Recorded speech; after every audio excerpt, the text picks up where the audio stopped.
So Blinken then on his 11th trip to the region, with critics showing little to show for his efforts, that raising questions again about Joe Biden's waning influence on the Netanyahu government. Well, Oliver Farry from our International Affairs Desk is joining me here on set now.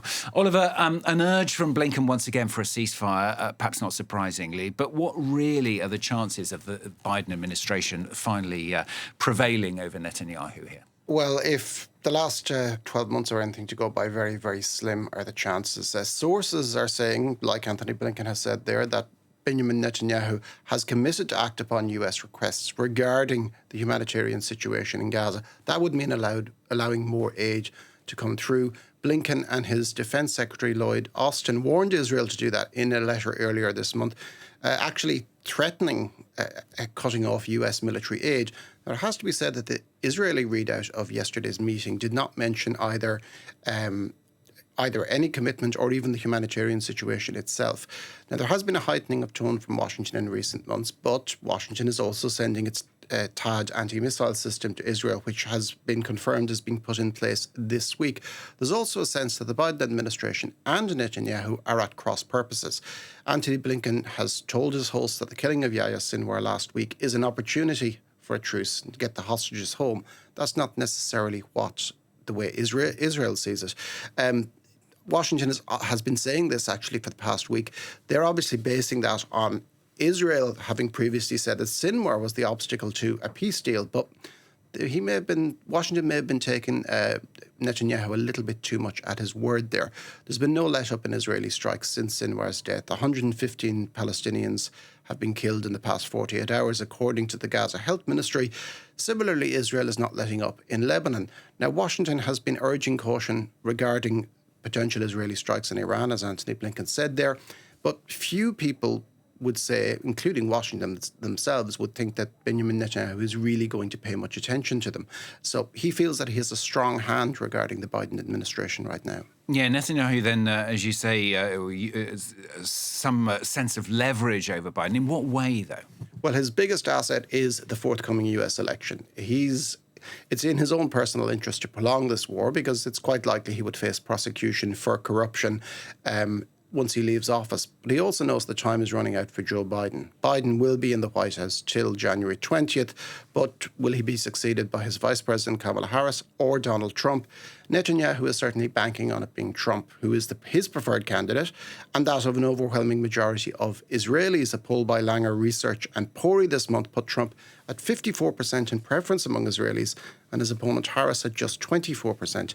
Now, this is in sharp contrast to Jewish American preferences. A recent poll for the Jewish daily The Forward put Kamala Harris at 62% and Donald Trump 31% among Jewish American voters. Other polls have put Kamala Harris even higher at 70%. And this tallies with US presidential elections over the past 4 or 5 decades, which show that American Jews generally vote Democrat. Those Jewish votes do not automatically translate into support for Israel. In fact, a significant minority of American Jewish Jewish voters would actually be quite firm on Israel. But he also knows that a Republican-dominated Congress, and Netanyahu knows that can hamper Biden's attempts to suspend military aid in an election year. What's guided Joe Biden throughout the war? I mean, he's repeatedly been sympathetic and helpful towards Israel, and yet Netanyahu, repeatedly disregarding him. Yeah, Netanyahu probably sees Biden, and in fact probably the Americans per se, even the ones who are sympathetic, who are very much more hardline towards Hamas, probably see them as just not really being in touch with the reality on the ground. In the days following the October 7th attacks, Joe Biden urged Israel not to make the same mistakes America made after 9/11. He said not to be consumed by rage. More than a year later, with at least 42,000 people dead in Gaza and a war now open on 2 fronts, many would say Biden's advice has fallen on deaf ears. Now, Biden obviously has an eye on the November election. He may not be running anymore, but the Democrats are still neck and neck with Donald Trump. But there's also the US president's long-standing support for Israel, which is not particularly ideological, but it's probably steeped in a rather benign view, which is very common among US liberals of his generation, that Israel is a plucky underdog whose existence is a historical miracle. Now, that is not necessarily the way that younger American liberals, particularly those working in his own administration, see it. There have been reports of junior staffers chafing at Biden's apparent offhand reaction to being shown images of people suffering in Gaza. And there's been a raft of resignations by mainly junior staffers over the past year.